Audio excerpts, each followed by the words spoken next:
Tengan todos ustedes muy buenos días. Sean bienvenidos a esta segunda jornada del seminario Desafíos de la Educación Superior Chilena. Iniciaremos esta jornada con la presentación de la doctora Daniela Vélez Calderón, con su exposición Compromiso y experiencia estudiantil en educación superior. La doctora Daniela Vélez es profesora asistente y directora de desarrollo académico de la Facultad de Educación de la Universidad Católica. Ha sido investigadora asociada del Centro de Estudios y Prácticas en Educación CEPEC-UC por los últimos 4 años. Doctora en Educación Superior de la Universidad de Maine y magíster en Desarrollo Estudiantil en Educación Superior de la misma universidad. Sus áreas de investigación se relacionan con la profesión académica, docencia universitaria, internacionalización, desarrollo estudiantil de la educación superior y género. Ha trabajado en distintos proyectos de investigación, Fondesit, y algunos internacionales para promover a las académicas en las áreas de ciencias patrocinados por la National Science Foundation en Estados Unidos. Trabajo también desarrollado por programas de intercambio estudiantil en la Universidad de Rhode Island y es una de las fundadoras de la Red de Investigadores de Educación Chilena, RIET. Recientemente fue la coordinadora académica del primer diplomado en Latinoamérica en Asuntos Estudiantiles para la Educación Superior dictado en la UC. Damas y caballeros, con ustedes la doctora Daniela Vélez Calderón con el tema Compromiso y experiencia estudiantil en educación superior.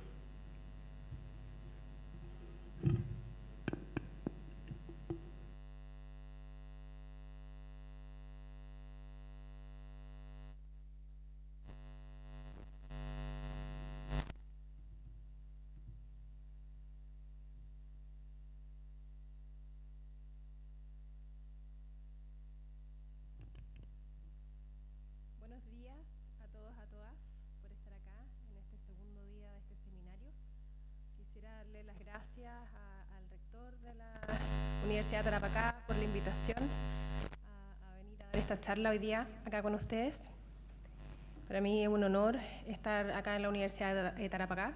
Es primera vez que estoy acá en Iquique, así que estoy muy contenta por eso y por siempre la cálida bienvenida que nos dan a los que venimos acá.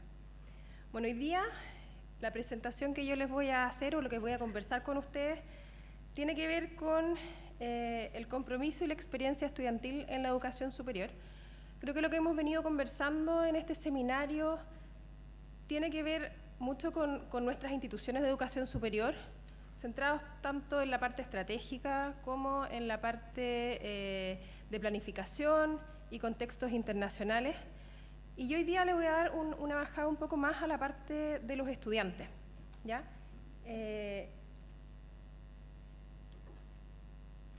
No lo había aprendido. Quiero decir que, bueno, que hoy día, como todas las veces, siempre queda la vara alta después de haber escuchado las tremendas presentaciones de ayer. Así que espero no aburrirlos con mi presentación y que podamos ir construyendo conversaciones acerca de la educación superior en Chile. Bueno, una de las áreas fundamentales cuando... Antes de partir con eso, quiero contarles lo que voy a hacer hoy día. Bueno, hoy día les voy a hablar un poco sobre el contexto de la educación superior, un poco lo que hemos venido conversando el día de ayer. Voy a hablar también sobre el compromiso estudiantil y voy a terminar con algunas reflexiones finales sobre este concepto.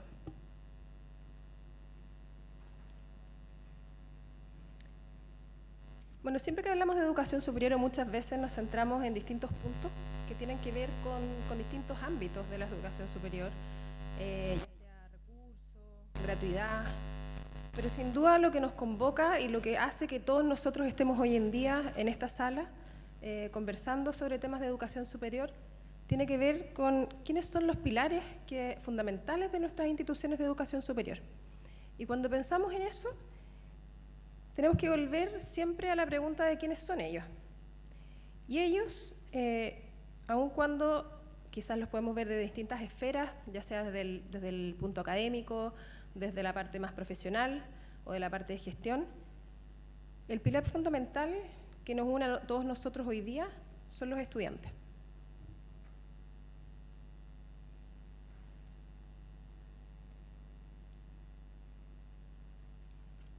Solo para hacer un poco de resumen de lo que vimos ayer acerca del contexto de la educación superior en Chile y globalmente también hablando. Bueno, ayer hablamos mucho sobre el aumento en la cobertura de la educación superior en Chile.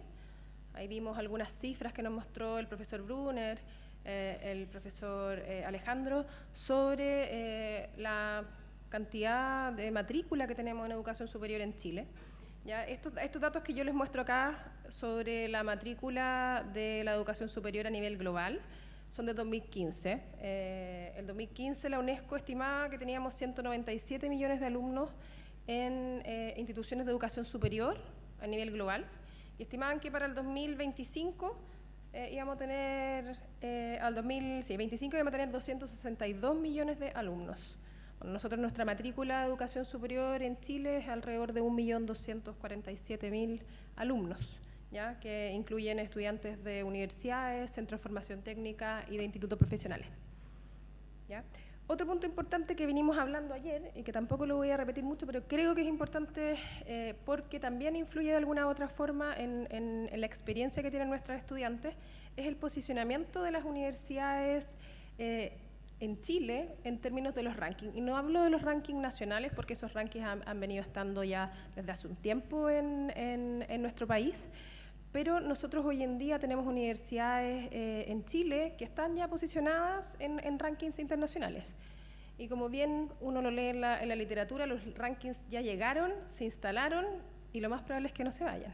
Por lo tanto, muchos de los indicadores que hoy en día se miden en estos rankings, nos gusten o no, estemos de acuerdo con ellos o no, influyen en muchas de las decisiones estratégicas que nosotros hacemos tanto para los estudiantes como para nuestras instituciones de educación superior. Y un último concepto que también hablamos mucho, que hemos hablado durante el día de ayer, es el tema de la gratuidad y cómo la gratuidad ha ido afectando nuestras instituciones, ¿ya? Y cómo de alguna forma la gratuidad también ha ido modificando algunas prácticas que tienen que ver con nuestros estudiantes. Que tienen que ver con la diversidad de estudiantes que hoy día recibimos y no solamente con términos de recursos, que hoy en día quizás es un tema muy relevante, sino que también con el tipo de estudiante que ingresa hoy en día a nuestras instituciones.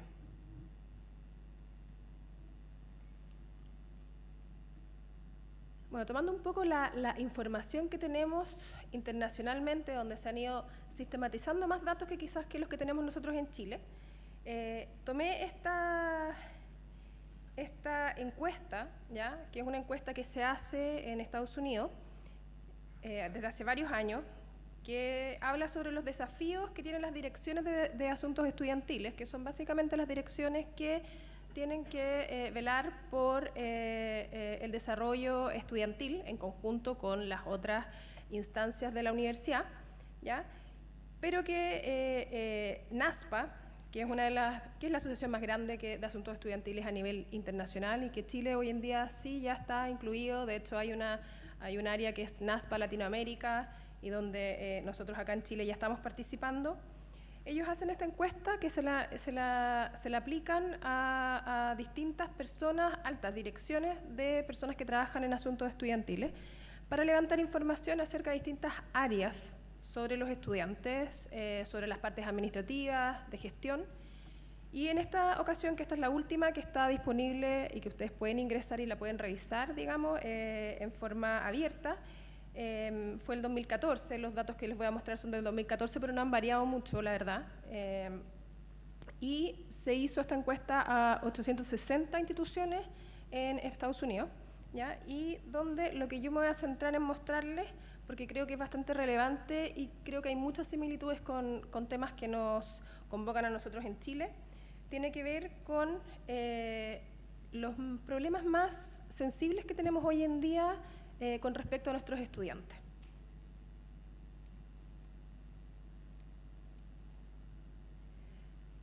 La pregunta que ellos hacían en algún momento era cuáles eran los problemas más apremiantes que enfrentaban los campus hoy, ¿ya? En esta encuesta de 860 instituciones que participaron, en distintos indicadores y ámbitos. Uno que yo creo que es muy relevante para nosotros y que lo conversamos mucho, tiene que ver con la salud, el bienestar y los temas de seguridad en el campus. Quizás el tema de seguridad en el campus es algo que es un poco más lejano a nosotros porque nuestras instituciones no son residenciales como muchas de las instituciones que quizás participaron de esta encuesta, ¿ya? Pero sin duda, acá uno si va a los datos concretos, ahí están los 10 primeros temas, ya yo tomé los 3 más importantes o más relevantes que hoy día a nivel de Estados Unidos por lo menos, y que no son muy distintos a los temas que pasan en Europa o en otras partes del mundo, tienen que ver con la preocupación de la salud mental de los estudiantes. Otro tema importante es el abuso del alcohol, ya por parte de los estudiantes, y el uso de drogas ilícitas. Esos son los 3 temas que más preocupan a las personas que trabajan y que ven temas que tienen que ver con los estudiantes. Cuando pensamos también en temas que tienen que ver con la cultura del campus, algo que en Estados Unidos es bastante estudiado, un tema que es muy relevante es el cambio demográfico de los estudiantes. Y en eso yo creo que también el tema, por ejemplo, de la gratuidad, ha hecho que también ese sea un tema muy relevante en nuestras instituciones de educación superior, en términos de los estudiantes que hoy día ingresan a nuestras instituciones. Otro tema importante y que creo que también es bastante pertinente a Chile tiene que ver con la diversidad, la equidad y la inclusión. ¿Cómo podemos ser inclusivos y asumir esa diversidad de estudiantes que quizás antes no ingresaban a nuestras instituciones y que hoy en día son parte activa de las instituciones de educación superior a nivel internacional y, por qué no decirlo, a nivel local también?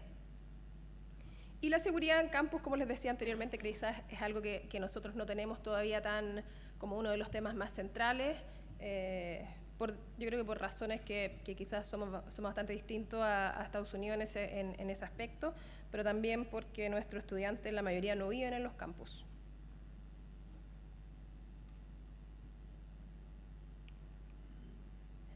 Otro punto importante en esta misma pregunta tenía que ver con los principales temas que los administrativos en el campus consideraban que eran problemas. Yo creo que no estamos muy escuchando las presentaciones de ayer, no estamos muy lejanos a tener problemas bastante parecidos. ¿Ya? En términos de la reducción de recursos, es un tema que hoy en día es un tema bastante pertinente en las instituciones, el cumplimiento de la regulación de las normas que rigen nuestras instituciones, y bueno, como hablaba el rector Emilio Rodríguez ayer, todo lo que tiene que ver con la planificación estratégica y cómo planificamos y cómo vamos moviendo ese timón hacia dónde queremos dirigirnos como institución. Y por último, están los problemas que tienen que ver con el aprendizaje de los estudiantes y el problema de éxito de los campus. Y ahí también hay temas que son bastante pertinentes a lo mismo que sucede con nuestras instituciones y que tienen que ver con la titulación, con las tasas de graduación. Estamos graduando a nuestros estudiantes acorde a los tiempos que estimamos, la persistencia estudiantil y la evaluación y rendición de cuentas. Un tema hoy día nosotros acá en nuestro país muy importante.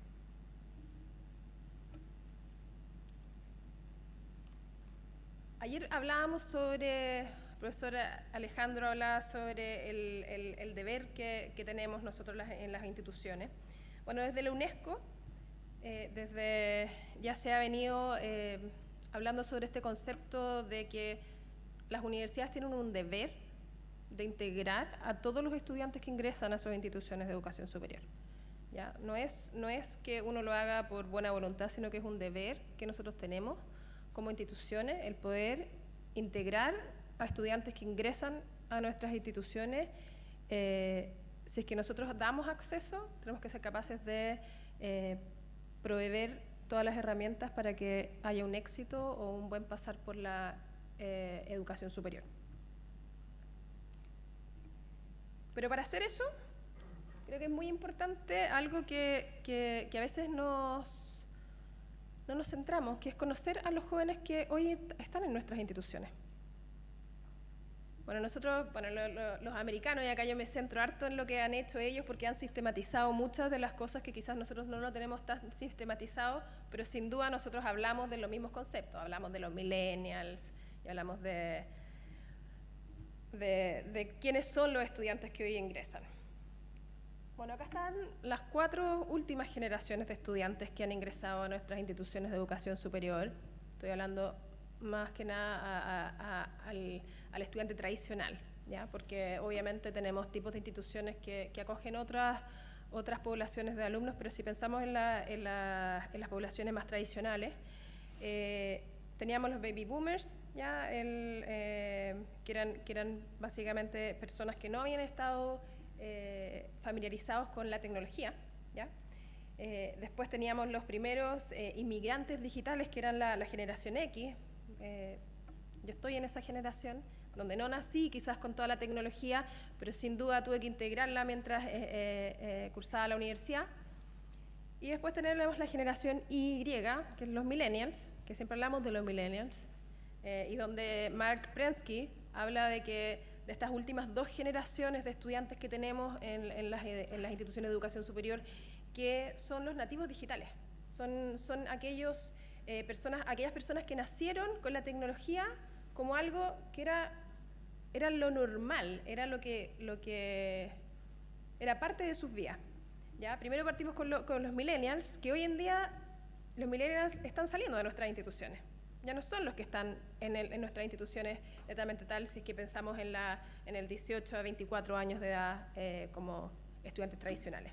Ahora la generación que está ingresando a nuestras instituciones son la generación Z, que sin duda es una generación con algunas características un poco distintas, porque ya de verdad que la tecnología es una herramienta y una parte de su vida que no es separable. Alguna gente ha ido caracterizando un poco quiénes son y cómo son los jóvenes hoy en día, y creo que para hacer intervenciones acerca en nuestras instituciones es importante entender qué es lo que sabemos sobre ellos. Bueno, los jóvenes hoy reciben la información rápidamente. O sea, si nosotros entregamos conceptos y enseñamos un concepto, ellos pueden en 2 minutos saber si el concepto que nosotros les estamos entregando está bien o no está bien. Lo buscan, hacen Google, buscan el concepto y pueden saber si nosotros estamos diciéndoles como académicos, estoy hablando desde el término académico, o no algo correcto o no. Les encanta el trabajo paralelo y la multitarea. Son capaces de estar chateando o whatsappeando, leyendo un paper y al mismo tiempo subiendo una foto en Instagram. Prefieren las imágenes que el texto. Es decir, en esta presentación estarían totalmente aburridos conmigo porque yo les estoy mostrando más texto que imágenes. Funcionan harto mejor cuando trabajan en red que cuando trabajan solos, a la diferencia de los millennials, que en realidad eran un poco más individuales en ese sentido. Prosperan con la satisfacción inmediata y bajo la recompensa frecuente. Es decir, suben una foto a Instagram y están mirando los 2 minutos cuántos likes tuvieron, qué comentaron sobre ellos, y así con un número de cosas. Por lo tanto, también lo que esperan de nosotros, de las instituciones, son la misma rapidez, la misma recompensa. Cuando nos escriben, esperan que nosotros les respondamos a la brevedad, ojalá en el mismo día o en la misma hora que les escribimos, y a veces uno recibe un segundo mail a la media hora que escribieron, y ¿por qué no me han contestado? Esa es la inmediatez que están acostumbrados, ¿ya? Que la ven en muchas esferas de su vida. Y que claramente para muchos de nosotros es algo con lo cual no crecimos. Y prefieren el trabajo, prefieren los juegos que el trabajo serio en términos de formas de aprendizaje.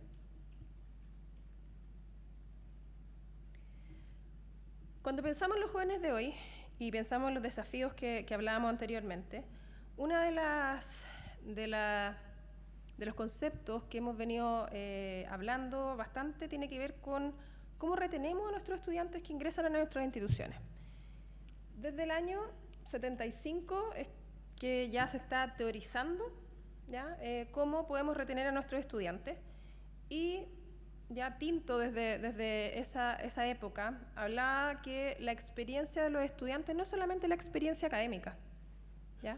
Y ahí es donde me voy a mover un poco de la parte como académica a la parte que tiene que ver con la integración social y la integración de otras áreas que son importantes de desarrollar mientras los estudiantes pasan por la educación superior, de manera de que tengan, no solamente de que tengan una buena experiencia, sino que nosotros como instituciones podamos tener mejores tasas de retención, ¿ya? Por lo tanto, este concepto de la experiencia académica y la experiencia social produce una retención de nuestros estudiantes. Si pensamos en los estudiantes que ingresan primer año, acá están son las cifras de retención de primer año de los últimos casi 10 años en Chile. ¿Ya? Nosotros tenemos unas tasas de retención, y acá incluyen universidades, centros de formación técnica, institutos profesionales. Tenemos tasas bastante más o menos parecidas, y acá las dividí por sexo. Las mujeres tienden a tener una tasa de deserción más baja que los hombres en Chile, un poco menor, y así ha sido constantemente en los últimos 10 años. Pero tenemos casi entre un 25 y un 30% de alumnos de estos a nivel global, o sea, a nivel de los 3 tipos de instituciones de educación superior, que deserta el primer año. ¿Ya? Eso igual es preocupante. Obviamente esto es aún más alto si uno lo desagrega y ve diferencias entre universidades y la formación técnica profesional, donde las tasas de deserción en la formación técnica son más altas que en las universidades. Por tanto, ahí hay un desafío importante que todavía tenemos muchos de nosotros para retener a nuestros estudiantes, especialmente el primer año. De hecho, muchas de las intervenciones que se hacen en instituciones fuera de Chile tienen que ver con programas en el primer año. El primer año es un año que es muy complejo y que muchas veces muchos de nuestros estudiantes desertan, y que nosotros podemos hacer intervenciones tempranas para evitar ese escape de estudiantes o esa deserción de estudiantes.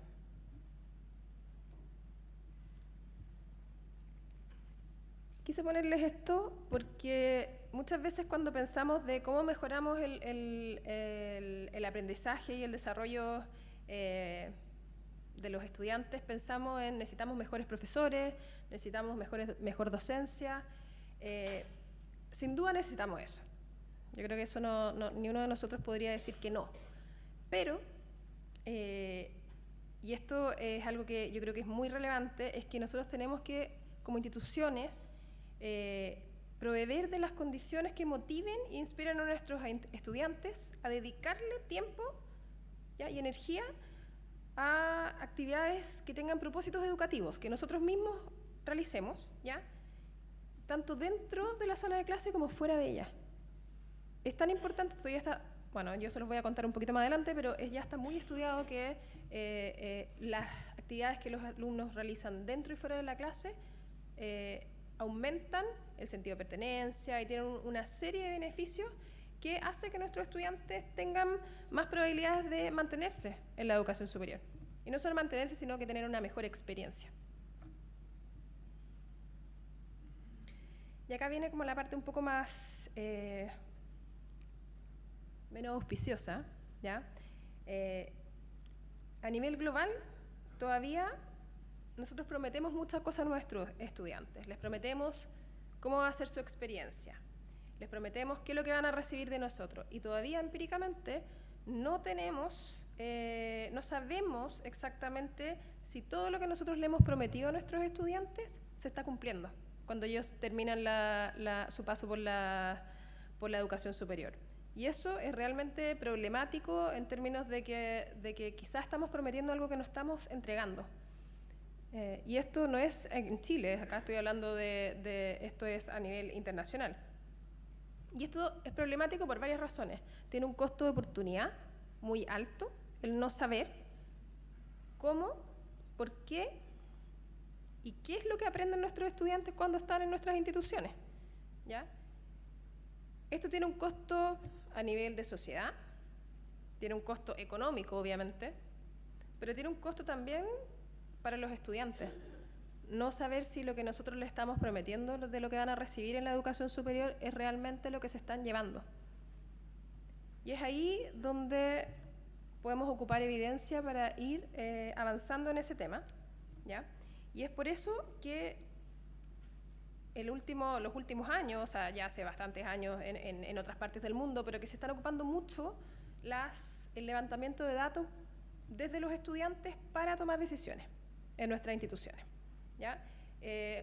Una de las formas más comunes que hemos hecho esto, o que se ha venido haciendo esto, es haciendo encuestas a los estudiantes. Les voy a contar un poco la evolución, cómo ha sido internacionalmente el término de las encuestas para estudiantes, ¿ya?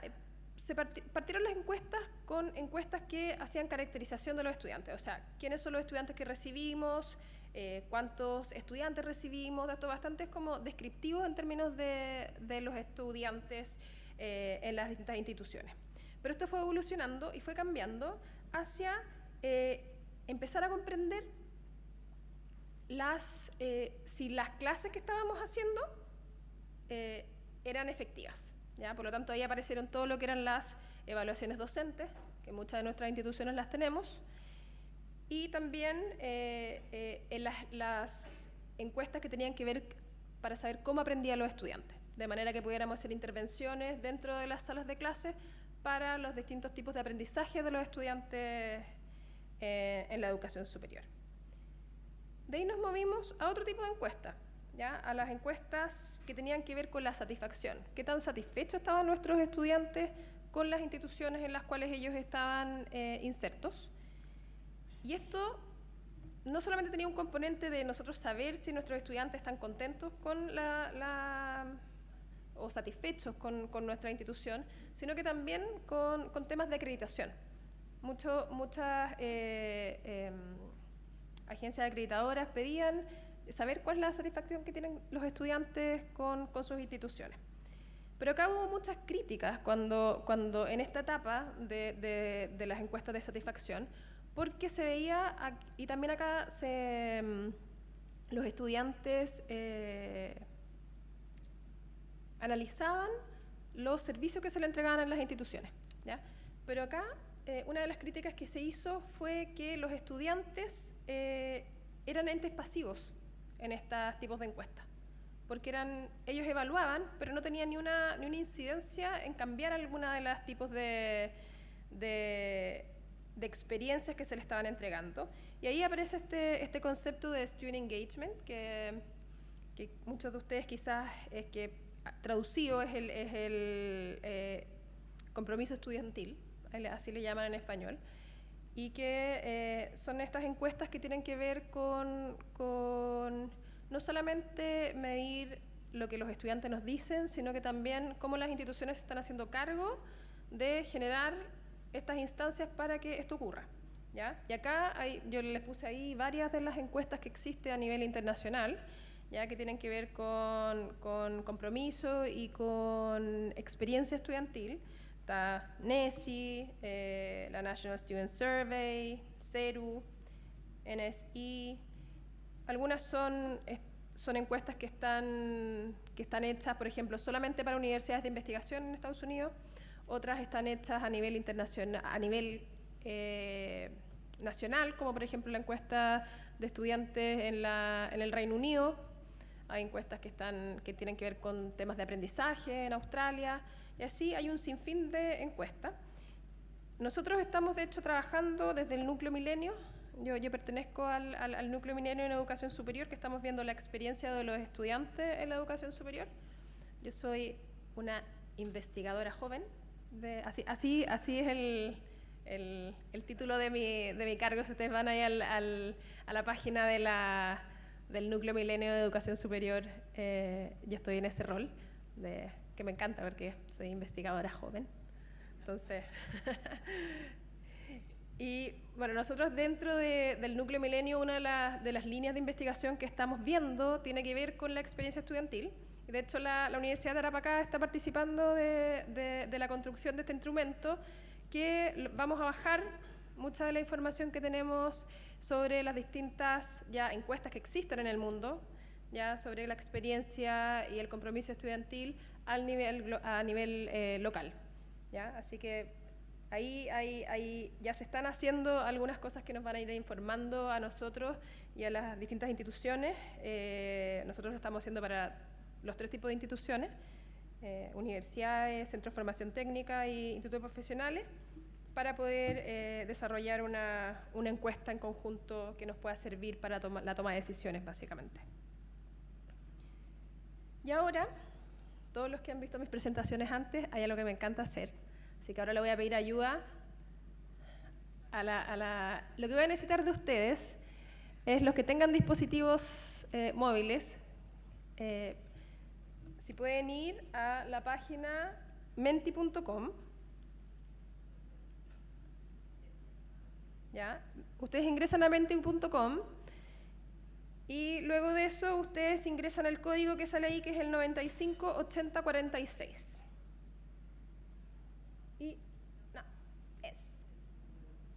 Y les voy a pedir que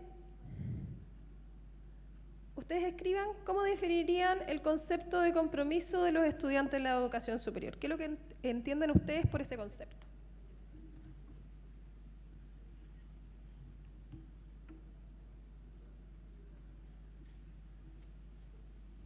Se supone que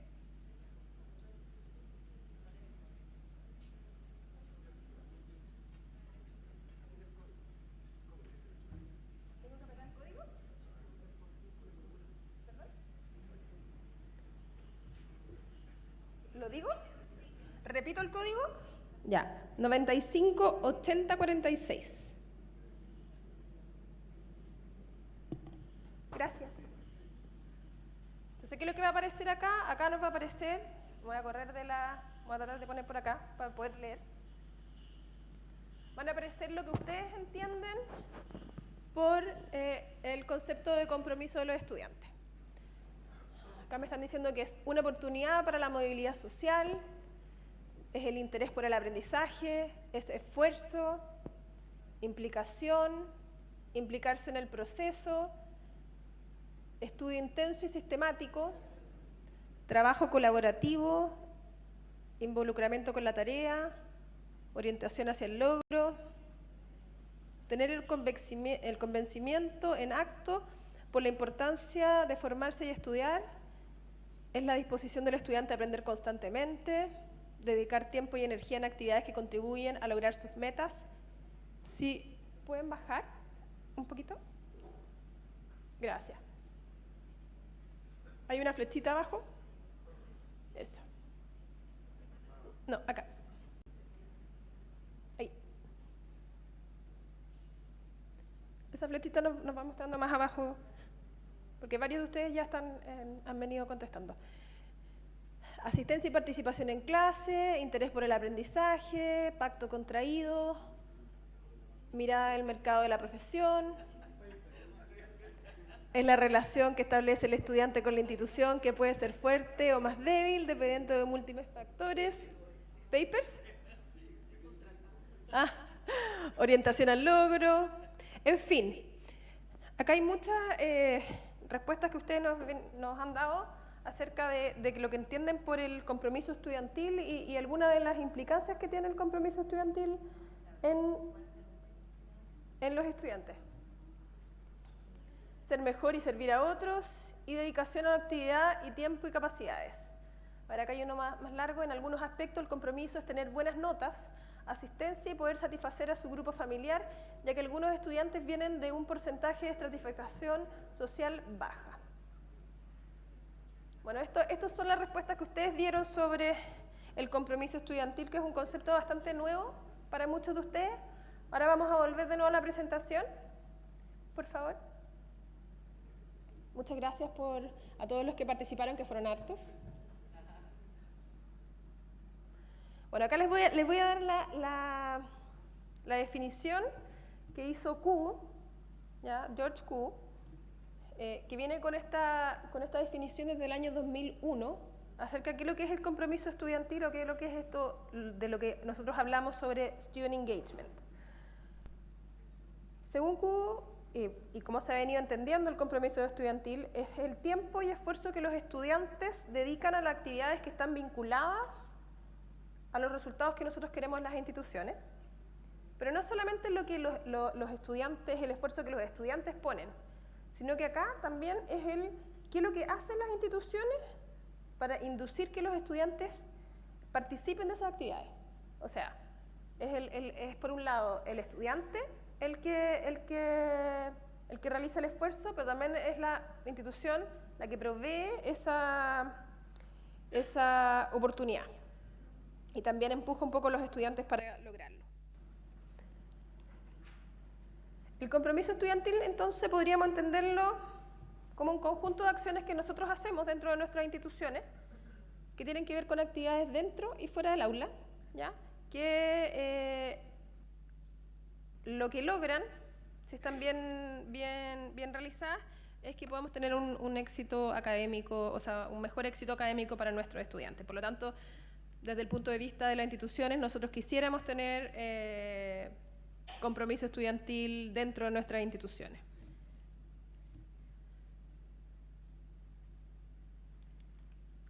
¿Y por qué quisiéramos tener eso? Porque, bueno, ya está estudiado, ya hace mucho tiempo que está estudiado que la cantidad del tiempo y de energía que los estudiantes dedican está positivamente relacionada con específicamente los resultados que nosotros queremos para el pregrado, ¿ya? O sea, si nuestros estudiantes tienen un compromiso estudiantil, en general esto tiene una correlación positiva con los resultados que ellos obtienen. Y esto no es solamente para los estudiantes tradicionales, ¿ya? Que yo creo que es una salvedad muy importante, sino que ya esto aplica también a los alumnos de distintos orígenes raciales, étnicos y también a aquellos que son la primera generación en ir a una institución de educación superior. Por lo tanto, es algo relevante que nosotros deberíamos considerar de ir teniendo y tratar de que vaya sucediendo en nuestras instituciones. También se han visto que hay varios beneficios asociados a este compromiso estudiantil. Hay un mejor desarrollo cognitivo por parte de los estudiantes, también un mayor desarrollo psicosocial, una mejor autoestima y locus de control. También tenemos un mejor desarrollo moral y ético por parte de los estudiantes. Y, por cierto, algo que nos gusta y siempre que nosotros estamos interesados en mejorar es la persistencia de nuestros estudiantes en la educación superior. Por lo tanto, entendiéndolo desde todos los beneficios que trae el compromiso estudiantil, nosotros como institución de educación deberíamos tratar de hacer lo posible para que nuestros estudiantes estén comprometidos con estos conceptos y nosotros como institución entregar esas oportunidades de aprendizaje y hacer que nuestros estudiantes participen de ellas. ¿Y quiénes son los que en el fondo administran mucho de estas encuestas o recolección de datos para ver si estas prácticas se están haciendo? En general, esto se hace a través de las unidades de asuntos estudiantiles y después los análisis de los datos en general se hacen a través de las oficinas de Institutional Research, análisis institucional de las instituciones. Y ahí uno va viendo si en realidad lo que uno está obteniendo es consistente con los valores y para dónde uno quiere mover el timón de su institución, ¿cierto? Por lo tanto, estas prácticas ya están comprobadas que son bastante efectivas en el fondo para implementarse en universidades que tienen un alto nivel de calidad, de manera a informar las planificaciones estratégicas que queremos realizar. Y acá con esto voy a ir cerrando algunas conclusiones, porque también hay que tener consideraciones cuando queremos levantar datos sobre los estudiantes por varias razones. Uno, tenemos que entender que esta población, la población de los estudiantes, en general es la población que está más sobrecargada de encuestas, ¿ya? De casi todas las poblaciones, la más recargada de encuestas por todos lados, no solamente por lado de las instituciones, sino que por lado de las redes sociales. Está muy recargada, por lo tanto, independiente que nosotros hemos ido sofisticando la recolección de datos, por tanto, de las instituciones, hay que ser bastante cuidadoso con este punto. Hemos ido transitando desde entregar informes, ¿ya? En un principio ocupábamos los datos de los estudiantes para hacer informes sobre o caracterización de nuestros estudiantes. Ahora las instituciones están ocupando los usos y los datos que se levantan desde los estudiantes para usos estratégicos, ¿ya? Y eso es algo que quizás antes no se utilizaba de la manera que hoy se utiliza internacionalmente, utilizar los datos de los estudiantes para ver para dónde queremos ir en nuestras instituciones. Y por lo tanto nos sirve para tomar decisiones estratégicas que vayan en beneficio de nuestras instituciones y de nuestros estudiantes, por cierto. Siempre es importante considerar el timing de nuestras encuestas, ver si es que estamos haciendo 5 encuestas en paralelo. Lo más probable es que no vamos a obtener los datos que queremos de nuestros estudiantes porque van a contestar cualquier cosa.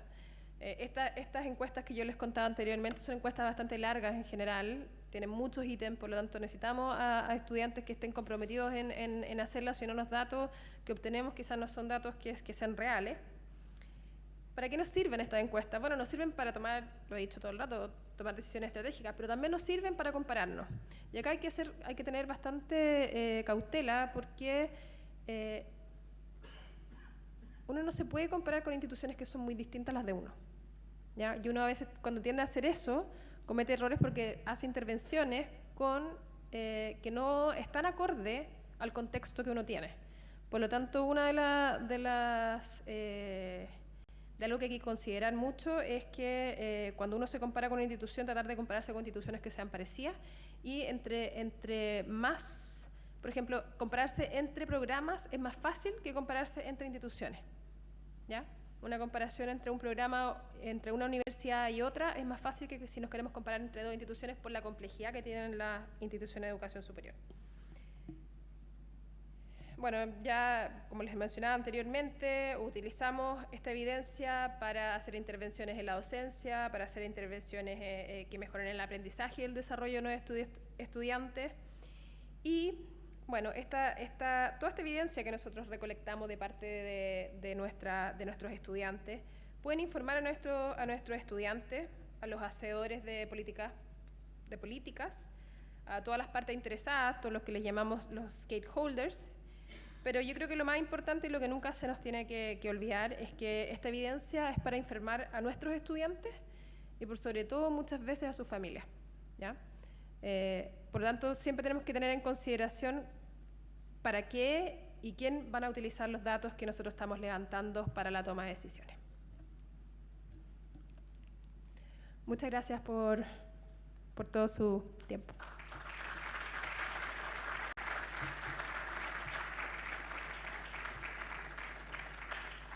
Bien, damas y caballeros, ¿alguien se anima con algunas preguntas, consultas a la doctora Belis? Sí.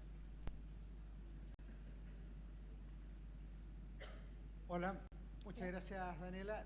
Tengo una duda Sí. y que me parece muy interesante y muy importante lo que se hace aquí, y es qué información le llega a los profesores respecto del tema y no a la universidad y a los estudiantes. Y lo segundo es que a veces me parece que los asuntos estudiantiles, que deben hacer la tarea que hacen los asuntos estudiantiles, queda como que ellos deben hacerlo. Entonces luego los profesores o la unidad académica dicen, no sé, eso es de asuntos estudiantiles, de manera que no hacen la pega. Y yo creo que al final el problema ha crecido precisamente porque no se atacó en la base y se dejó para que lo hiciera asuntos estudiantiles. Esas dos cosas. Ya, la primera pregunta tiene que ver con la diseminación de los datos. Bueno, yo creo que la tarea de las instituciones es hacer buen uso y buena diseminación de los datos en los distintos actores que conviven en las instituciones de educación superior, ¿ya? Una parte es la administración, la que toma decisiones, pero si los datos no son entregados tanto a los estudiantes como a los profesores, no hay una concordancia luego de las intervenciones que hacemos. Por lo tanto, siempre hay un cuestionamiento por parte o de los estudiantes o de los profesores acerca de de los profesores quizás de acciones que se toma desde la administración y desde los estudiantes de intervenciones que hacen los mismos profesores en sus salas de clase. ¿Ya? Por lo tanto, creo que sí, el tema de la diseminación, aunque no lo presenté, es un tema sumamente importante que las instituciones tienen que considerar a la hora de hacer levantamientos de datos que van a implicar hacer cambios. Eso por un lado. Y la segunda pregunta que tú me hiciste sobre el rol de los asuntos estudiantiles y esta separación, yo creo que internacionalmente, donde ya los asuntos estudiantiles están ya muy profesionalizados, se entiende que es un trabajo en conjunto, ¿ya? Se entiende que el rol de los asuntos estudiantiles es un rol complementario, ¿ya?, al rol académico, por lo tanto es un rol que debería trabajar en conjunto, digamos. O sea, los asuntos estudiantiles no deberían ir en un carril y en el otro carril lo académico, ¿ya? Eso creo que está empezando a cambiar en Chile. Estamos haciendo transformaciones para profesionalizar asuntos estudiantiles y tener como una conversación más o menos, tener como un discurso entre todos de qué es lo que entendemos por asuntos estudiantiles. Antiguamente yo no lo dije en esta presentación porque ya lo había hecho antes, no me centré en lo que eran los asuntos estudiantiles, pero asuntos estudiantiles acá en Chile partieron como las áreas de beneficio, las áreas que veían la salud dental, que veían las becas. Hoy en día es mucho más complejo que eso, ¿ya? Los asuntos estudiantiles, dependiendo de la institución, y ahí hay mucha diferencia entre instituciones que tienen una persona en asuntos estudiantiles versus otras instituciones que tienen una estructura, ¿ya? Por ejemplo, la Universidad Católica. Yo sé que nosotros no somos un parámetro porque es una universidad compleja, grande, con bastantes recursos, pero tiene una estructura donde hay una persona de asuntos estudiantiles en cada una de las unidades académicas, además de todas las áreas de asuntos estudiantiles. Y esa persona está, por ejemplo, en los comités directivos de las unidades académicas. Por lo tanto, la información se traspasa desde las autoridades de las unidades académicas a bajarla, que en general en tipo de instituciones como la Universidad Católica la mayoría son académicos, menos la persona de asuntos estudiantiles. La única persona que en el caso de nosotros no es académica que conforma ese equipo, y por lo tanto la bajada de la información que tiene que ver con los estudiantes es directa.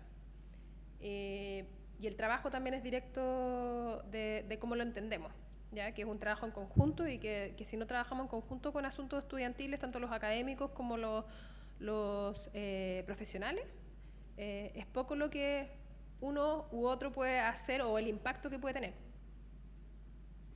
Así que yo creo que para allá vamos. Todavía no sé si estamos ahí, pero yo creo que estamos construyendo, y de hecho el área de asuntos estudiantiles hoy en día es un área que se está conformando y que se ha ido juntando mucho en el último tiempo, y ya se juntan periódicamente, están a nivel internacional ya coordinados con NASPA y con distintas instituciones, o sea, asociaciones internacionales que reúnen a profesionales del área. ¿Otra inquietud?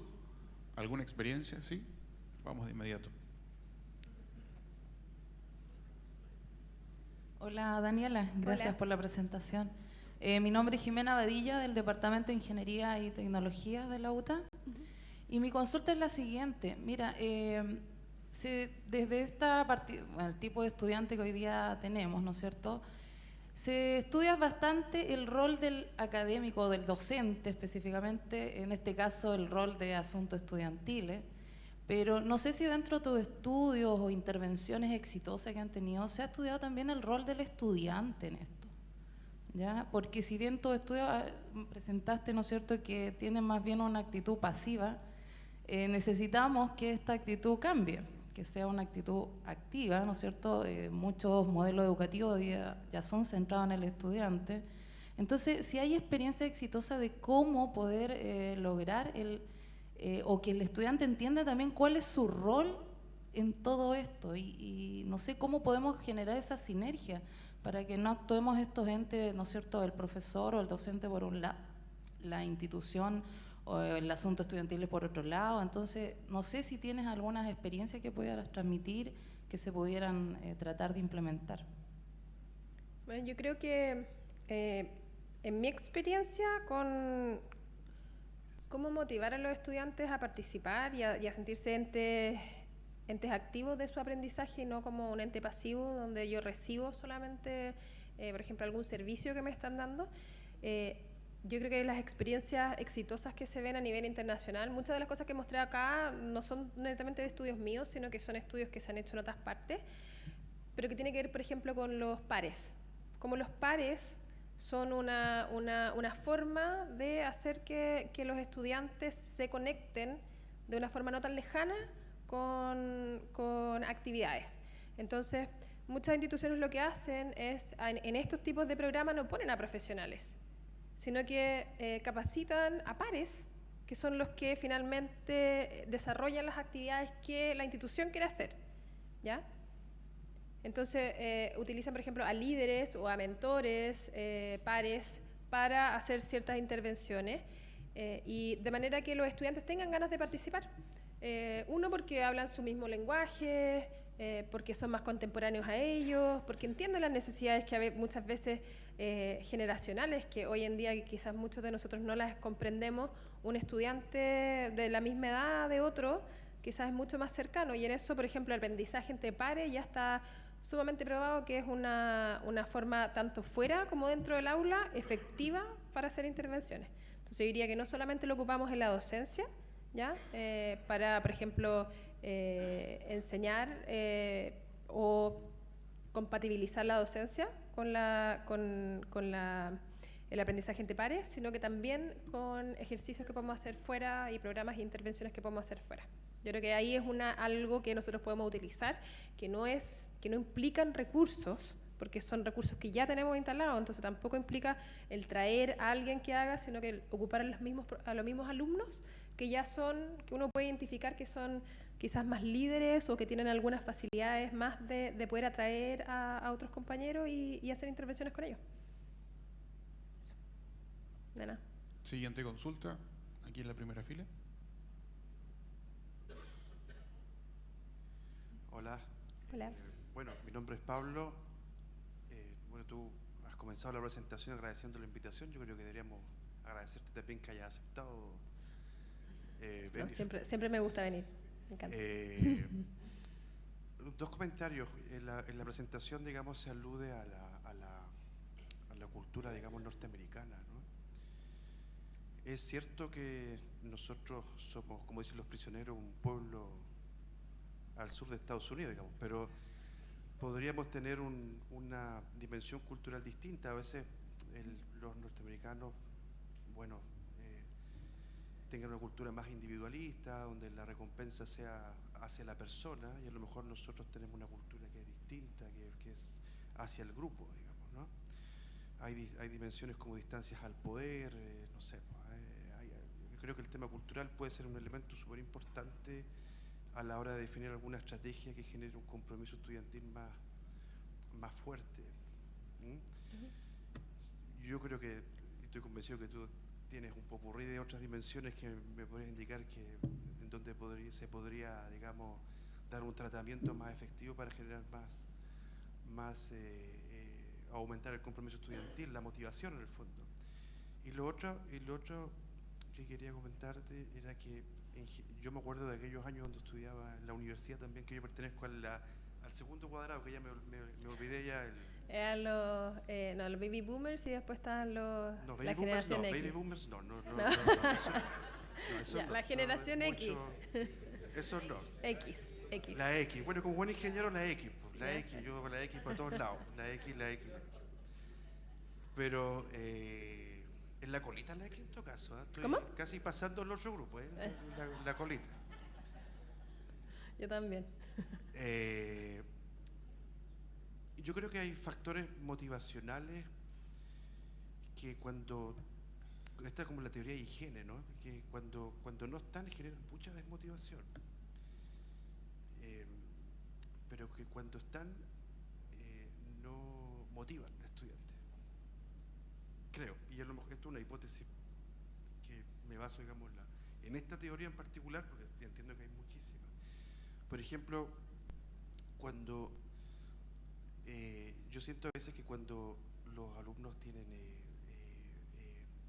por ejemplo, si no tuvieran beca estudiantil, no tuvieran buena instalación, no tuvieran buenos baños, no tuvieran buenas facilities, ¿cierto? Como le llaman los gringos, digamos, genera una desmotivación tremenda en el estudiante, digamos.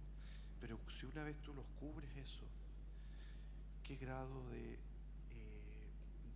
motivación genera para lograr un mayor compromiso estudiantil?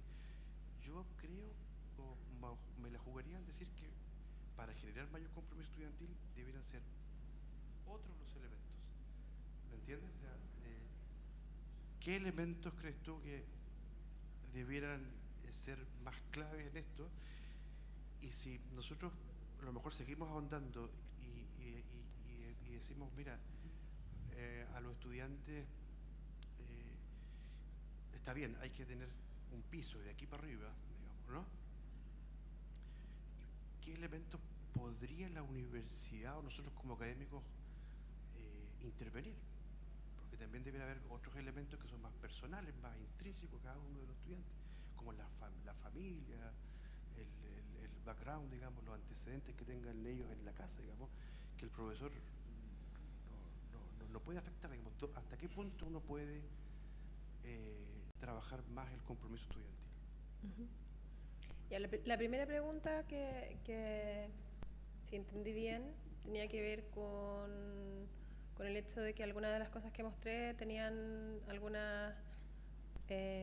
estaban como centradas en Estados Unidos, pero la verdad es que mostré estos datos que son empíricos, pero yo igual miré datos chilenos, ¿ya? Lo que pasa es que no los tenemos tan sistematizados, entonces quería mostrar como algo que tuviera más robustez en ese sentido, ¿ya? Pero no son muy distintos a los datos que tenemos nosotros, por lo tanto no creo que en los estudios que nosotros vemos acá sea muy distinto a lo que mostré. Por eso lo mostré, porque igual yo sé que había una oferta y que también en Europa. También miré datos en Europa y quise ocupar esta porque me pareció que era fácil de poder comprender cuáles eran más o menos globalmente los temas más clásicos.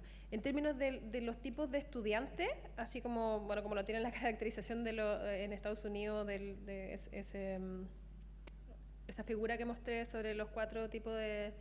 Sin duda es una caracterización bastante como una caja, digamos, y no es para todos, pero creo que una de las formas de entender cómo podemos intervenir es entender y conocer a nuestros estudiantes, ¿ya? Yo creo que las instituciones hoy en día nos tenemos que hacer cargo de quiénes son los que están entrando a nuestras instituciones, de manera a poder hacer intervenciones que tengan que ver con el contexto local. Nosotros en la universidad, desde un principio, ya estoy hablando de la Universidad Católica, y así contando una experiencia como local, conocemos a los estudiantes, no solamente la caracterización de dónde vienen, sino que hacemos intervenciones desde un principio en términos de qué es lo que ellos esperan de la universidad, qué es lo que les interesa hacer. Y ahí ahí el rol yo creo que de estas intervenciones es ir evaluando. Y yo creo que ahí es donde muchas veces nos quedamos en hacer cosas intuitivamente y no desde el levantamiento de datos y ver si las intervenciones que hacemos funcionan o no. Porque un rol, y algo que yo no mencioné acá, pero cuando hablo de asuntos estudiantiles es algo que es uno de los temas principales, es la evaluación de los programas que hacemos. Y ver si los programas que hacemos tienen un real impacto en lo que nosotros queremos lograr a nuestros estudiantes. Y en eso muchas veces nos quedamos en hacer programas porque vemos que en otras partes funciona y realmente quizás un programa en nuestra universidad no va a funcionar en la universidad acá, o viceversa. Entonces yo creo que en eso tiene que ser bastante consciente que tiene que hacer programas y tiene que ir probando, porque los estudiantes van cambiando, las generaciones que entran, a veces una generación de un año es muy distinta a la generación siguiente, por lo tanto yo creo que ahí es un desafío hoy en día de cómo motivarlos. Yo creo que para todos nosotros, los que hacemos clases, los que estamos en la parte más profesional o en la parte de gestión, ¿cómo motivamos a nuestros estudiantes? Yo creo que, si tú me preguntas mi opinión, Yo creo que la única manera de motivar a los estudiantes es conocerlo y ir viendo dónde uno puede ir generando esa motivación. Siempre van a existir estudiantes que no van a estar motivados. Yo eso creo que ojalá uno tuviera, como decía Alejandro, muchos, no me acuerdo cómo se llama tu estudiante, que Cristóbal Cepeda, tuviéramos muchos Cristóbal Cepeda en la sala de clases. Pero eso no es así, no tenemos muchos Cristóbal Cepeda en la sala de clases. ¿Y qué es lo que tenemos que hacer? Es, ojalá a Cristóbal Cepeda, tratar de hacer que Cristóbal nos ayude a hacer actividades, por ejemplo, que motiven a los demás estudiantes. Yo por lo menos en mis clases lo que trato de hacer y en los programas que hacemos es ir viendo dónde tengo personas que pueden ayudar a hacer eso. Y ahí levantar un poco a la gente que no está tan motivada. Pero si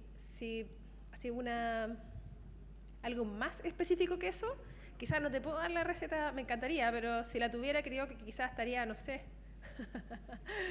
Yo creo que todavía no la tenemos, en la literatura no la tenemos, porque es complejo. Pero haberte dicho algo que sirva. ¿Alguna otra consulta? Aprovechemos de compartir experiencias también, así como lo acaban de hacer. Es positivo para este seminario. ¿Alguien se anima? ¿Sí? Ok.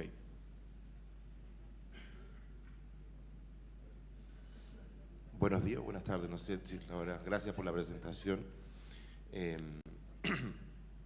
Yo quería consultarle, parte del análisis que usted hace tomando los grupos generacionales está directamente relacionado con la tecnología, ¿no es cierto? Pero me gustaría saber su opinión si habrá otros elementos, por ejemplo, institucionales en las mismas universidades, que en alguna medida producen estos cambios. Es decir, uno cuando escucha sobre lo que hay que hacer en la educación para mejorar ciertas condiciones, como el tema de la motivación, uno podría entender que hay cierta concepción del sujeto, del estudiante, en falta, ¿no? Carente. Siempre es el estudiante al que le falta algo, el que necesita algo, y entonces las universidades reflexionan sobre qué cosas hay que darle al estudiante para que se transforme en un auténtico o verdadero estudiante, o el estudiante que esperamos, ¿no? Pero también me pregunto cuánto de eso que hacemos en las universidades no produce también un poco ese efecto. Yo quisiera ver si usted nos puede comentar algo de eso. Sí, yo creo que, bueno, es una muy buena pregunta, y yo creo que la respuesta es, nosotros no podemos esperar que los estudiantes sean motivados si nosotros no hacemos cambios, ¿ya? La tecnología es una forma, yo creo que es como la forma quizás más simplista de ver hoy día algo que ha cambiado completamente a como era, no sé, 20 años atrás, ¿ya? Y por eso quizás lo doy como ejemplo, pero un ejemplo dentro de muchos. Creo que como decía, el concepto de compromiso estudiantil no es solo las acciones que hacen los estudiantes, es las acciones que hacemos nosotros, ¿ya? ¿Cuáles son los cambios que podemos hacer nosotros para generar esos cambios en los estudiantes? O sea, el concepto de compromiso estudiantil y tratar de generar eso es una tarea de ambas partes por igual. Nosotros no podemos seguir viendo a los estudiantes como carentes de. Creo que esa es una visión bastante, si uno la mira en la literatura, es muy antigua. Ya mucha literatura nueva ha cambiado el concepto de mirar al estudiante como deficitario o como carente de, a traspasar esa responsabilidad en gran parte de la institución, ¿ya? Y de que la institución es la que tiene que, o sea, como bien yo mostraba en el concepto que describe la UNESCO, que es un deber de las universidades el integrar a los estudiantes, es un deber de nosotros si recibimos estudiantes que vienen con preparación, con menos preparación académica, por ejemplo, de hacernos cargo de eso. Muchas veces yo lo escucho en la universidad y en muchas partes donde voy, es que los estudiantes de hoy día no son los mismos estudiantes de ayer. Sí, por supuesto, no son los mismos. Antes entraba la élite a estudiar a la universidad o a las instituciones de educación superior, y hoy, como bien decía el profesor Brunner, tenemos una masificación de la educación superior que ha cambiado completamente el estudiantado que tenemos. Y eso es un desafío para las instituciones, pero también es una responsabilidad. Y esa responsabilidad nosotros no la podemos traspasar a los estudiantes. Eso es lo que yo creo.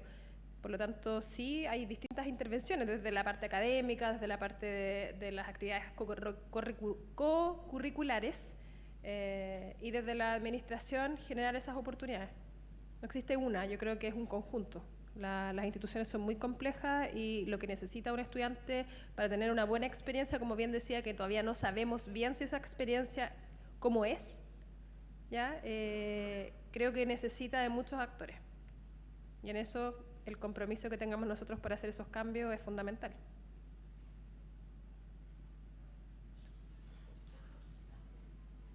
¿Alguna otra consulta? Sí.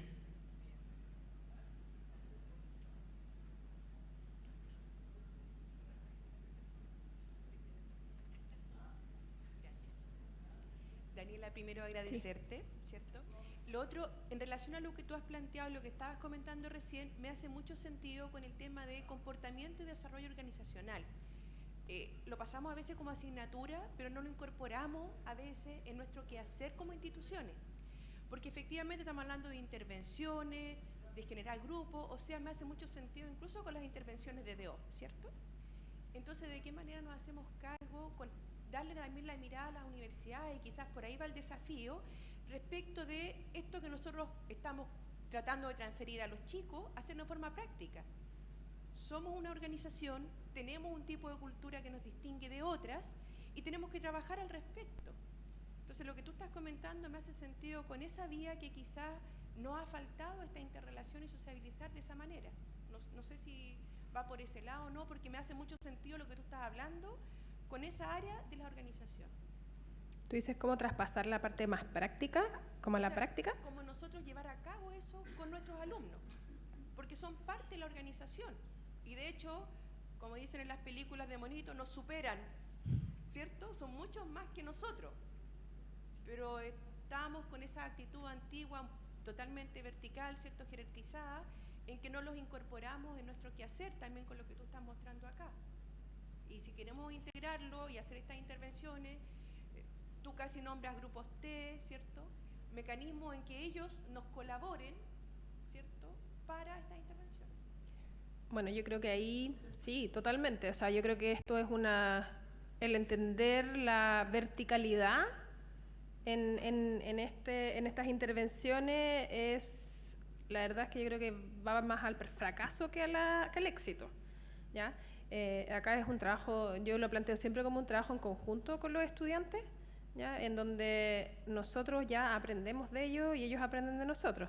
O sea, yo creo que uno como académico no puede yo estoy hablando acá desde el punto de vista como académica, pero también he trabajado en asuntos estudiantiles, trabajé varios años en asuntos estudiantiles antes, así que tengo como esas dos visiones, pero yo creo que yo estoy viéndolo así como en términos académicos, por ejemplo, pensar que yo puedo mejorar mi clase sin saber qué es lo que esperan mis alumnos de mi clase. Son intervenciones que son bastante pequeñas, pero que uno las puede hacer todos los semestres, por ejemplo. Yo en todos mis semestres, bueno, aparte de la evaluación docente que uno tiene y que uno recolecta un poco de información, yo en mi cierre de clases siempre preguntarle qué cosas puedo hacer mejor, qué cosas les sirvieron para aprender lo que yo les quería transmitir y qué cosas no les sirvieron, ¿ya? Esas son cosas prácticas y eso se puede hacer en cualquier tipo de intervención, y eso tiene que ver con generar una confianza con los estudiantes, de manera que los estudiantes se sientan cómodos, por ejemplo, para poder, y de respeto, obviamente, en donde uno recibe las críticas en forma constructiva y no como una amenaza hacia lo que uno hace, sino que pensando en que uno va, por ejemplo, a hacer de nuevo un tipo de programa o una clase el próximo semestre con otros alumnos, pero que quizás puede mejorar algún tipo de algo siempre puede mejorar. Por lo tanto, yo creo que esa es una forma bastante real de hacerlo, es en la comunicación con los estudiantes.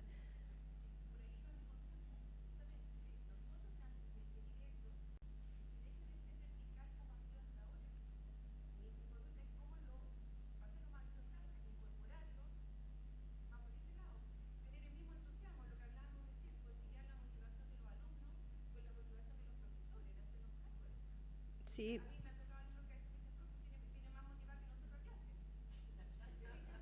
Bueno, yo creo que debería ser así, ¿no?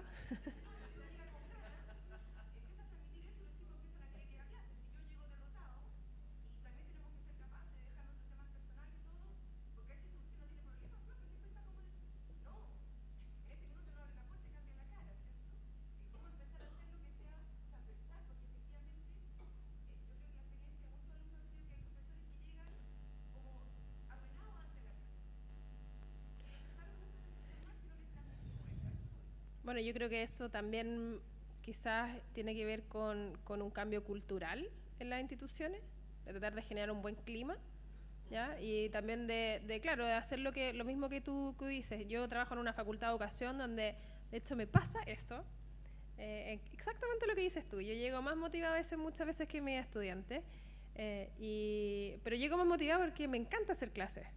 ¿Ya? Porque yo estoy acá haciendo esto y siempre lo digo, yo creo que estoy afortunada de trabajar en algo que me gusta, en algo que elegí y que siento que hago una contribución. Entonces, cuando llego a clase en 4º año de educación básica, y llego ahí y de repente tengo a mis estudiantes que vienen de práctica, que vienen todos así, como que están en la silla, y yo les digo, ¿cómo les va? Y me dicen, bien, profe. Entonces yo le digo, ¿ustedes le hablan así a sus alumnos? Y todos se empiezan a sentar mejor. Y le digo, porque si ustedes me están diciendo que a sus alumnos de básica ustedes le hablan así, o sea, a mí me dan ganas de irme a acostar a mi casa. Y todas me miran y el switch les cambia, porque ahí se dan cuenta que en el fondo, claro, yo estoy adelante haciéndoles clase, estoy tratando de poner la mejor disposición para el aprendizaje de ellas. Digo ellas porque en general tengo casi puras mujeres en mis clases, he tenido muy pocos hombres, y el cambio yo lo hago mostrándoles cómo en el fondo se puede percibir desde el lado de ellas, por ejemplo, como alumnas, o sea, como futuras profesoras, digamos, la desmotivación de los alumnos. Yo creo que uno tiene que modelar y tratar de ser cercano con los alumnos de manera de poder lograr un cambio. Pero yo creo que eso lo tenemos que hacer todos, porque si lo hacen 2 profesores es difícil que uno cambie esa actitud. Entonces, yo creo que uno como desde la parte como central es decir, bueno, los profesores que no tienen esa motivación quizás no deberían estar haciendo clases. Porque estamos en el fondo nosotros, y no digo motivación de llegar saltando ni nada por el estilo, estoy diciendo tener ganas de ver dónde los estudiantes están aprendiendo mejor, ver qué les motiva, tratar de hacer ese tipo de actividades. La verdad, quizá no tengo la receta, me encantaría tenerla, pero creo que la actitud que tienes tú, por lo menos yo creo que es como la actitud que deberíamos tener los profesores cuando hacemos clases, especialmente en el ámbito universitario. Al respecto, a mí me preocupa mucho el tema de los afectos y de las habilidades sociales con las cuales están llegando los chicos a nuestras aulas. ¿Por qué? Porque andan buscando hogares que no tienen, fueron criados por pantallas y eso es algo complejo de abordar. No sé si dentro de tu experiencia tienes algo al respecto, has hecho algún estudio, has hecho alguna intervención. La verdad es que no desde mis estudios, pero sí creo que por ejemplo, en la Facultad de Educación nosotros tenemos un observatorio de prácticas educativas digitales, ya que se llama OPED.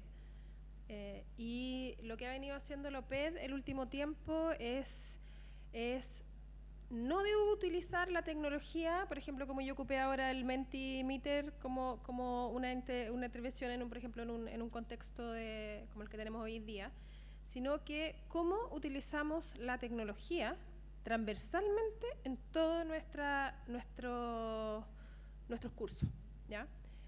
Y creo que es súper complejo, porque hay unas brechas generacionales tremendas entre personas que les cuesta incluso hasta poner un PowerPoint, y tenemos alumnos que están son nativos digitales, como menciona Mark Prensky.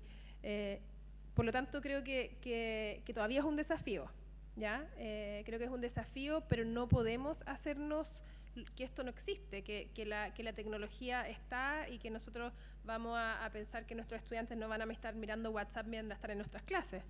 O sea, creo que eso es taparnos los ojos y no ser realistas, sino que yo creo que es utilizarlo de repente, quizás utilizar tecnologías como Flipped Classroom, Blended, así, distintas intervenciones de manera de ir acercándonos más a lo que nuestros estudiantes hoy en día están más acostumbrados y no tanto a lo que nosotros no estamos acostumbrados, que es lo que nos pasa a muchos de los profesores universitarios que no somos profesores de formación y no tuvimos toda la formación pedagógica, es que terminamos muchas veces replicando como nos enseñaron a nosotros.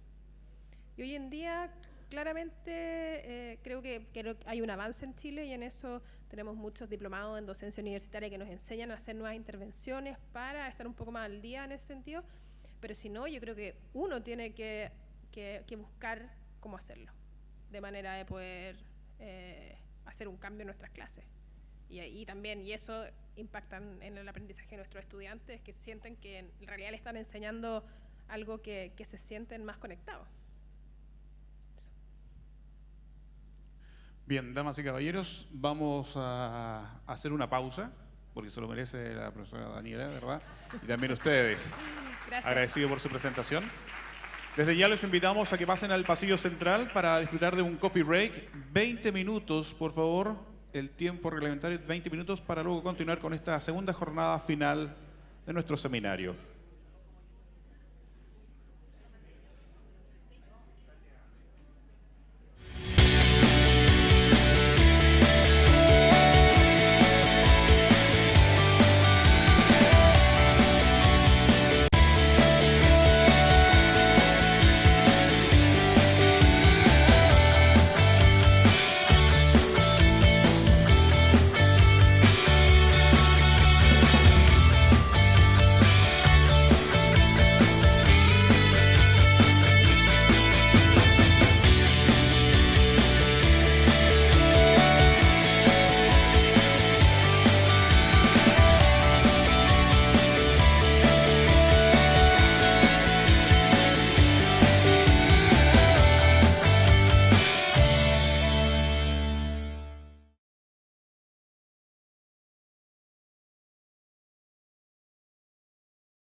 La definición que hizo la Asociación Americana de Profesores Universitarios hace mucho tiempo está vigente todavía, originalmente de 1940. Que esto debiera estar grabado en todas las habitaciones y salas de clase y laboratorios de la universidad. Hay que saquen la misión y pongan esto. Y nosotros tenemos que acordarnos, los académicos tenemos que acordarnos de esto. Las universidades no están en servicio nuestro, de los académicos, no están en servicio de los académicos. De hecho, ni siquiera la universidad está en servicio de la universidad, está en servicio del bien común. Solo que el bien común a que sirve la universidad es bien particular y depende de una cosa que hacemos los académicos, que es eso que está señalado ahí, ¿no? La libre búsqueda de la verdad y su libre exposición. Entonces, lo que la universidad ofrece a la sociedad y lo que la legitima como institución social y lo que le permite reclamar recursos y lo que le permite tener un espacio bajo el sol es que nosotros hacemos esto de buscar la verdad de manera libre y desinteresada y ese es nuestro aporte a la construcción de la sociedad como institución y esa es nuestra meta como académicos y como universidades. Otra forma de decirlo se encuentra en esta afirmación que hicieron los rectores que se juntaron para los 900 años de la Universidad de Bolonia y generaron este documento que es la Magna Carta de las Universidades, que ha sido firmado por 800, 900 rectores, que es bien peculiar. Fíjense, leanla con cuidado. Dice: la libertad de investigación se percibe, dice, tanto los poderes públicos como las universidades tienen que garantizar que esto se cumpla.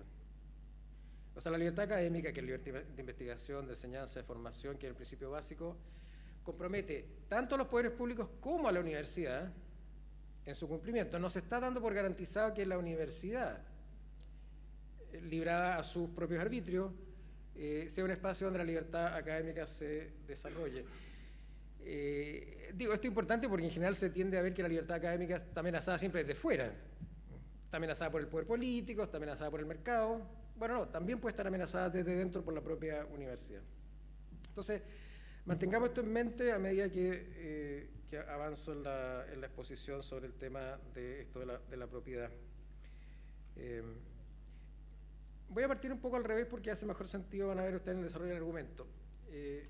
La universidad estatal no tiene dueño. ¿Es cierto esto o no es cierto? Esto es importante porque hay algunos que han sostenido que dado que la universidad estatal no tiene dueño, y en ese sentido es de todos, entonces es más probable que ella no esté sujeta a algún tipo de control externo. Ya, porque no tiene dueño. Entonces no hay ningún dueño que le esté fijando ninguna condición de existencia o fijando algún tipo de direccionamiento. Bueno, ¿qué se quiere decir con esto? Si se quiere decir que la universidad estatal no tiene un propietario privado, es una afirmación absurda y trivial. Obviamente que no, pues son estatales. Y lo estatal pertenece al ámbito del derecho público, no al ámbito del derecho privado, y aquí no tiene sentido hablar de propiedad privada. Entonces, no dice mucho esta acepción de no tener dueño. La segunda, ¿son las universidades estatales de todos? Tampoco. ¿En qué sentido podrían ser de todos? ¿Significa que todos pueden entrar? No, pues sabemos que eso no es cierto, no solamente porque la capacidad es limitada, sino que porque hay requisitos de ingreso. No es como un parque, no es un bien nacional de uso público o las playas, que están accesibles para todos. La universidad no está accesible para todos, entonces es un espacio cerrado y de acceso, digamos así, controlado. Entonces no son de todos en ese sentido tampoco. Uno puede decir que son de la nación. Está bien, pero la nación no existe, la nación es una ficción, la nación no tiene agencia. La nación no se expresa en una voluntad, se expresa en la voluntad que se da digamos, se manifiesta en la elección de representantes políticos que están en el Congreso, el presidente de la República, etc. Ellos son la nación operativamente hablando, son los que ejercen agencia a cambio, digamos, en nombre de la nación. Pero entonces, si la nación es el gobierno en el sentido amplio, el ejecutivo, el legislativo, el poder judicial, etc., entonces sí están sujetas, porque las universidades estatales son parte del Estado. Entonces, no tienen dueño, está bien, pero funcionan dentro de una institucionalidad que es el Estado, con un conjunto de reglas jurídicas que determinan la relación entre el gobierno y la universidad. Voy a volver a este tema, pero es bien importante entender que las universidades del Estado no son independientes del Estado en ningún sentido razonable de esa proposición, están dentro del Estado, son parte del Estado. Entonces la cuestión más bien es cuáles son las reglas legales que fijan una esfera adecuada de autonomía de la universidad estatal dentro del Estado. Voy a volver a eso. Ahora, si tomamos la otra afirmación, el dueño de la universidad estatal es el Estado. ¿Qué podemos decir respecto de esto? Bueno, la afirmación es falsa, porque en realidad la relación entre el Estado y la universidad no es una relación de propiedad. Ya lo dije, la universidad está dentro del Estado. Si está dentro del Estado, entonces el Estado no puede ser propietario de algo que está dentro de, que es el mismo, digamos. Si uno quiere ponerlo en estos términos, la universidad es el Estado haciendo educación superior, ejerciendo esa función. Entonces no se puede hablar en ese sentido que sean de propiedad del Estado, como a veces los rectores dicen. Además, las universidades tienen patrimonio propio, entonces ni siquiera es cierto de que el Estado sea dueño del patrimonio de la universidad. Termina el año y, a diferencia de un servicio público normal que tiene que devolver su excedente, la plata que no se gastó a Hacienda, la universidad no, la universidad tiene patrimonio propio y la plata que le quede, sabemos que no le queda ninguna plata, pero si le queda plata, eventualmente a fin de año, la guarda. No se la pide Hacienda que la devuelva, tiene patrimonio propio. Esto es muy importante para la autonomía. Entonces tampoco en este sentido uno puede decir que el Estado sea dueño de la universidad. Pero vuelvo entonces a la afirmación que terminé recién, pero la universidad estatal es parte del Estado y entonces está sujeta al gobierno, por ser parte del Estado, como son todos los órganos de la administración pública, que están sujetas al gobierno. Hay una expresión misteriosa en las leyes, que las leyes de los servicios públicos, que siempre dicen, incluyendo las universidades, dice, la universidad XX se relaciona con el presidente de la República a través del ministro de Educación.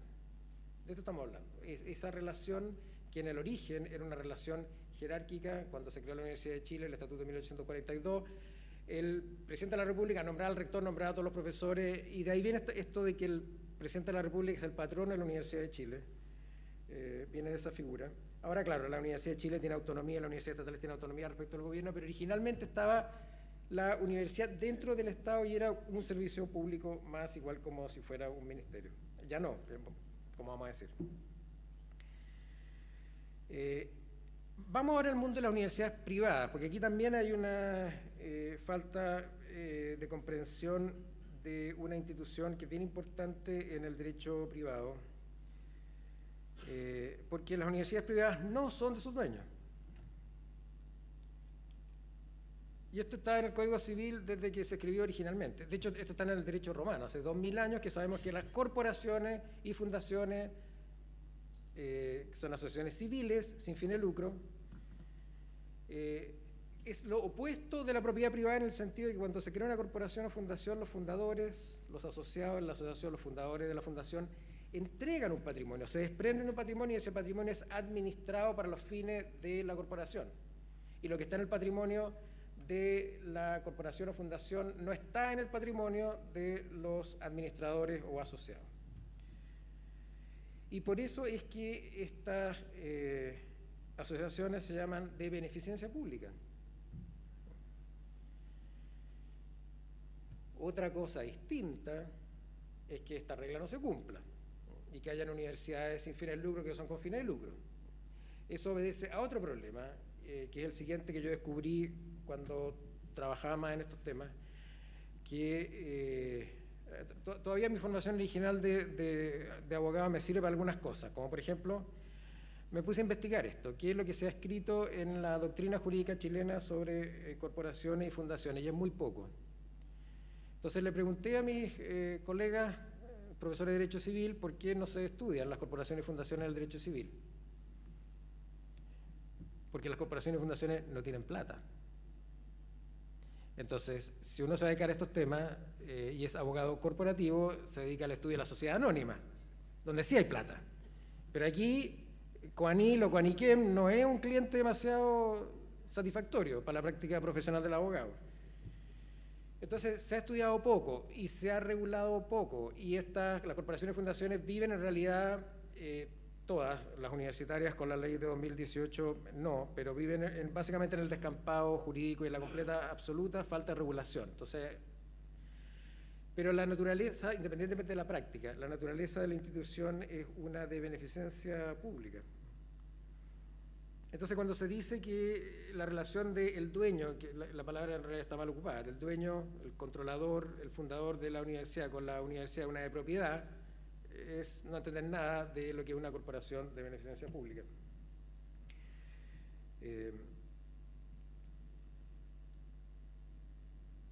Entonces, ¿por qué es importante esto? Porque la universidad estatal y la universidad privada, ambas tienen desafíos similares respecto de cómo configurar la esfera de autonomía, su autonomía respecto al poder público, su autonomía respecto de fuerzas que quieran intervenirla, pero también al interior de la propia vida universitaria, cómo se garantizan los espacios para los cuales, digamos, que permiten a los profesores ejercer su libertad académica. Fíjense, esta es la definición de autonomía de la ley nueva, la de 2018, que está relacionada con la definición de autonomía general educacional que está en la Ley General de Educación.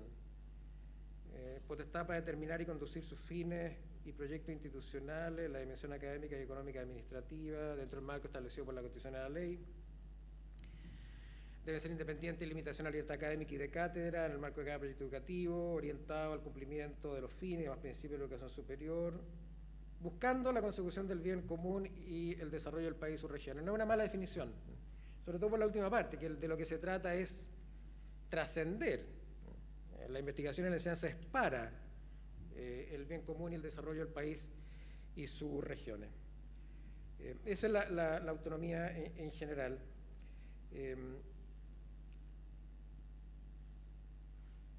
Pero hay que entender que esta autonomía en general se da de manera distinta en el ámbito privado y en el ámbito estatal. ¿Por qué? Porque la autonomía de las universidades estatales no está constitucionalmente garantizada, está legalmente definida. O sea, en el fondo, las universidades estatales tienen la autonomía que el gobierno quiera darles. En Chile siempre ha sido mucha. En Europa es menos, en algunos aspectos el gobierno decide cuestiones que aquí nosotros consideramos que son propias de definición de la institución. De hecho, la ley de universidades estatales es el marco que el gobierno ha decidido, el Congreso, el Poder Legislativo ha decidido que debe gobernar la manera en que las universidades se estructuran. De ahí ciertas expectativas y restricciones que pone el legislador a las universidades estatales. Las universidades privadas, en cambio, como son privadas y por lo tanto se desempeñan en el ámbito de los derechos humanos de las personas,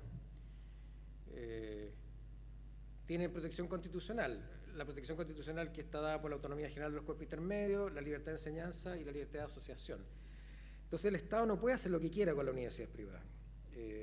Digamos, puede hacer lo que quiera, pero eso tendría problemas constitucionales y eventualmente el Tribunal Constitucional, aunque nunca nadie sabe para qué lado va a saltar el Tribunal Constitucional, porque depende de la mayoría, quién es el presidente, porque además a algún genio se le ocurrió que tuviera 10 miembros. Entonces empata el Tribunal Constitucional. Normalmente empata. Entonces el presidente dirime. Debe ser el único tribunal en el mundo que tiene un número par de miembros. No sé cómo salió eso. Entonces eventualmente el Tribunal Constitucional se pronunciaría y si hay algo inconstitucional respecto a la regulación de las universidades privadas, ahí se diría. Entonces la universidad estatal en cambio no tienen derechos respecto al Estado, porque son parte del Estado. Más bien su autonomía se define por aplicación de principios generales de lo que es la esencia de una universidad y por una definición de carácter político.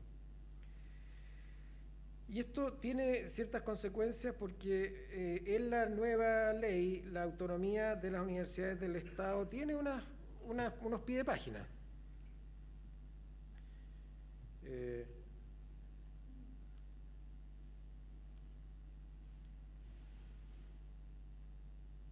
Partimos bien. Las universidades del Estado gozan de autonomía académica, administrativa y económica. Esta es la ley de universidades estatales. Seguimos bien. En la institución universitaria estatal dicha autonomía se funda en el principio de la libertad académica. Bien por el legislador.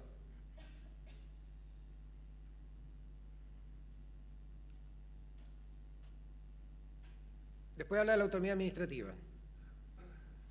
Dice, teniendo como única limitación las disposiciones de esta ley y demás normas legales que le resultan aplicables. Menos mal que es la única, porque demás normas aplicables que resultan aplicables son millones de normas legales que resultan aplicables. O sea, no es una única, es una gran limitación. Y la autonomía económica no exime a la Universidad del Estado de la aplicación de las normas legales que rijan en la materia. O sea, sí, autónoma, pero dentro del marco legal. ¿Qué es lo que le estaba diciendo antes? En el fondo, la autonomía que tiene la universidad estatal es la que el Congreso decida darles. Para terminar, quisiera reforzar algunas ideas. La primera es que la autonomía acá en América Latina se ha tendido a glorificar como un fin en sí mismo. Y la comprensión latinoamericana, no en Chile, porque Chile en esto es una anomalía, pero si uno se va a los países vecinos, la comprensión que tienen de la autonomía es un fin en sí mismo y es una especie de privilegio gremial que tienen las universidades para que hagan lo que quieran y no las molesten. Y ojalá con un financiamiento garantizado. De hecho, en algunos países chicos de América Latina, la Constitución dice cuál es el porcentaje del presupuesto que tiene que entregarse a las universidades. Lo cual da origen a, no tenemos tiempo para entrar en eso desgraciadamente, pero da origen a las más exquisitas disquisiciones sobre cuál es el presupuesto. Porque 6% del presupuesto, ¿eso incluye o no incluye la ayuda extranjera? Y esto en los años 90 en un país como Nicaragua era bien importante. Entonces Hacienda decía, no, es que la ayuda extranjera no es parte del presupuesto, así que el 6% es más chico. En eso se llevaban. Y los estudiantes salían a la calle para pedir que se definiera bien el 6% del presupuesto. Entonces la autonomía es un medio ¿para qué? Para la libertad académica, que a su vez es un medio para que la universidad cumpla la función social que le es propia y que justifica su autonomía.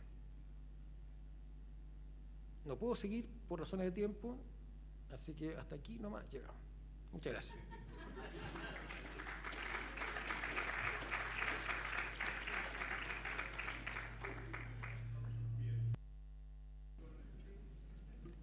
Ahora sí. Consultas, por favor. ¿Hay algunas consultas? ¿Alguna inquietud que quieren compartir con nosotros? Sí.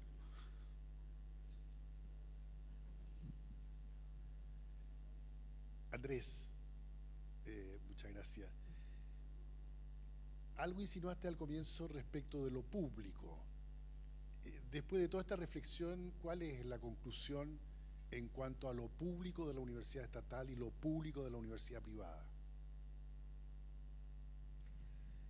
El argumento que yo he hecho, esto es un resumen de un artículo que se publicó hace como un año,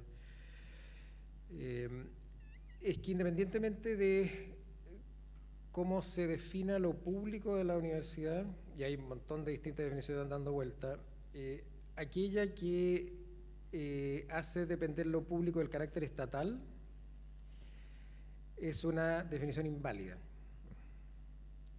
O sea, lo estatal no es sinónimo de público cuando se quiere hacer depender el carácter público de la naturaleza jurídica de la institución bajo el argumento que es el que se ha desarrollado más en Chile, de que las universidades estatales no tienen dueño y por eso son públicas, las universidades privadas tienen dueño y por eso no son públicas. Entonces, por estas razones, encuentro que no es muy fructífero pensar en el tema de la propiedad como definitorio del estatuto público o no público de la... Como yo lo veo, pero esto es opinable, lo que hace público o no público a la universidad son las funciones en un ambiente de libertad académica. Yo sí estoy de acuerdo con la gente que dice que si no hay libertad académica no hay universidad realmente, entonces no hay una contribución a lo público porque la contribución de la universidad a lo público se basa en la experiencia y la ejercicio de la libertad académica. Entonces, una universidad estatal sin libertad académica, una universidad privada sin libertad académica no son generalmente universidades y no son públicas en ese sentido. Ese argumento yo lo comparto, pero uno podría discutirlo, pero el punto más bien es negativo, es que la cuestión jurídica no adjudica, me parece a mí, la naturaleza pública de una universidad, como se ha señalado.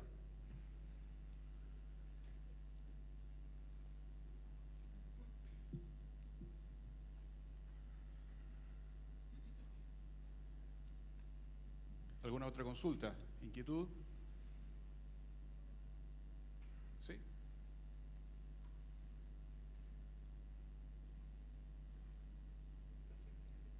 Hola Andrés, yo no debería hacer preguntas porque voy en el mismo avión, pero... También se quiere quedar. Pero tengo una pregunta sobre los límites de la libertad académica, porque efectivamente todos creemos en la libertad académica, pero efectivamente una universidad puede tener lo que se llama una línea, una definición, una orientación, y en ese sentido no da lo mismo eventualmente cualquier cultivo doctrinal de un académico. Me contaba un profesor que hizo su doctorado en una universidad judía en Estados Unidos, que él se imagina que no va a haber un supremacista blanco, un neorracista o algo por el estilo, enseñando ahí, por mucho que trate de embolinar la perdiz con que su idea no es racista tipo hitleriana. Y evidentemente esa es una limitación a su libertad académica en alguna medida de investigación. No sé si tú has visto ese tema y si tiene alguna limitación efectiva o es libertad académica amplísima. Ahí hay un punto bien importante, Alejandro, que sobre todo en la discusión en Estados Unidos se tiende a confundir. Existe libertad académica y existe libertad de expresión. Y son cosas distintas en el académico y se regulan de manera distinta. Los académicos no tienen libertad de expresión ilimitada, en cuanto a empleados de una organización que puede tener reglas. Como cualquier empresa, como cualquier organización, los académicos tienden a pensar que libertad académica significa poder decir lo que yo quiera. No. Eso es libertad de expresión, que tienes tú como ciudadano, no como académico. Y como todo ciudadano, eso está limitado por reglas que tú aceptas al entrar a una organización. El típico ejemplo es que nadie puede gritar fuego en un cine que está atestado de gente, digamos, porque eso va a producir un... Entonces, yo no tengo libertad de expresión para hacer eso. Los académicos tampoco tienen libertad de expresión. Y en Estados Unidos, la restricción al discurso del odio se aplican también a los académicos, creo yo. Muchos académicos gringos no lo ven así, pero yo creo que sí se aplica. La libertad académica es bien estricta, es libertad para conducir investigación en el tema de tu especialidad y para enseñar el tema de tu especialidad, y ahí generalmente, salvo los casos de facultades o estudios de carácter religioso, la hipótesis de que pueda haber algo que tú enseñes o investigues que vaya a contrariar el espíritu de la institución prácticamente es un conjunto vacío. Yo no, o sea, si tú miras con cuidado los casos que se han comentado acá en Chile, no son realmente casos de que la investigación de un profesor o la docencia del profesor en el tema de su especialidad contraría el espíritu de la institución. Hay otras cosas que han estado en juego. Ahora, en una facultad de teología, evidentemente que los profesores tienen que enseñar teología, digamos, católica o la que corresponda a la religión, digamos, y eso tiene un conjunto distinto de reglas, pero en el ámbito civil, digamos, por decirlo, o laico, secular, la libertad académica en ese sentido no tiene límite. Pero es importante distinguir la libertad de expresión porque en general los ejemplos que se dan son de libertad de expresión, digamos. Si yo no sé, admiro a Hitler, probablemente eso es algo que no puedo decir, digamos. Y después siempre están los casos limítrofes, por ejemplo, hacer crítica política o hacer comentarios políticos en clase, bueno, está prohibido para todos, creo yo. Salvo que tú seas profesor de ciencia política o de políticas públicas, donde es parte digamos, de tu... porque está prohibido porque es una instrumentalización y un abuso de tu posición de poder respecto a los estudiantes que reciben ese mensaje. Entonces, adoctrinamiento, no. Me parece a mí. Hay un libro que quiero escribir, pero como me paso todo el año escribiendo informes para CONICYT, entonces no he podido escribir el libro, pero es sobre esto precisamente. Algún día. Bien, damas y caballeros, vamos a continuar con nuestro programa. Agradecemos, por supuesto, la presentación del doctor Bernasconi.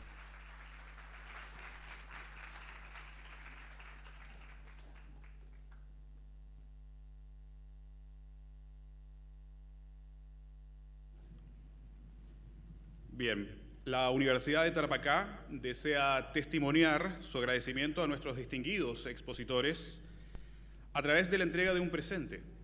Por lo tanto, invitamos a pasar aquí al centro del escenario, por favor, a nuestros distinguidos expositores, y también la misma invitación se extiende para la doctora Yasna Godoy Enríquez, y también para nuestro rector de la Universidad de Tarapacá, doctor Emilio Rodríguez Ponce.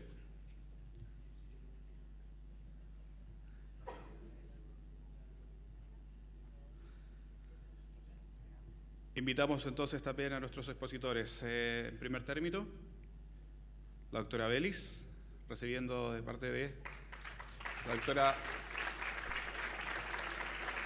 la directora de sede, Yasna Godoy Enríquez.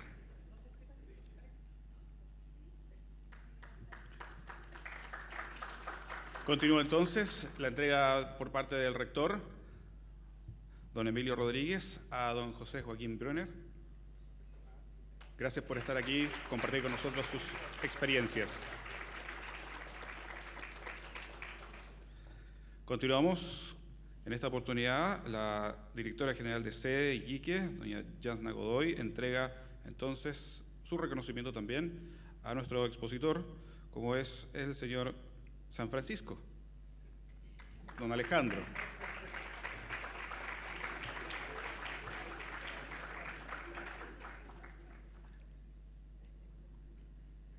Así también, el rector de la Universidad de Tarapacá, doctor Emilio Rodríguez, hace entrega entonces su reconocimiento al doctor Bernasconi Ramírez.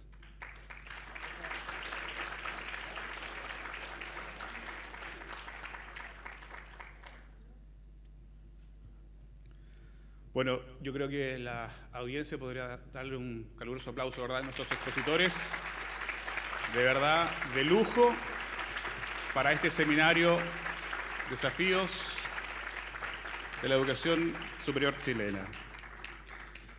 Señoras y señores, de esta forma damos el término a este seminario Desafíos de la Educación Superior Chilena y agradecemos vuestra presencia. Gracias a todos ustedes. Tengan muy buenas tardes. Feliz retorno también para los expositores. Bueno, y llegamos a la segunda jornada del Seminario de Educación Superior que realiza la Universidad de Tarapacá, sede de Iquique. Estamos muy contentos por lo que también ha sido su participación en las redes sociales, con la amplia gama de